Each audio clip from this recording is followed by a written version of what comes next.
మనసు ఎట్లయితే కోరిందో కోరిన కోరికలన్నీ తీర్చుకోవటానికి ప్రపంచంలో పడి విషయాల మీదకి పోయి ఆ వస్తువులన్నింటినీ సంపాదించుకొని సుఖాలు భోగాలు అనుభవించే వాళ్ళు భోగవాదులు.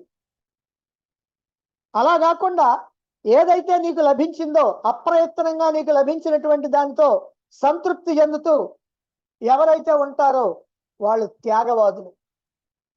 అంటే నువ్వు సంపాదించుకోవటానికి పరిగెత్తవు, ఉన్నటువంటి దాన్ని తృప్తిగా ఉంటావు.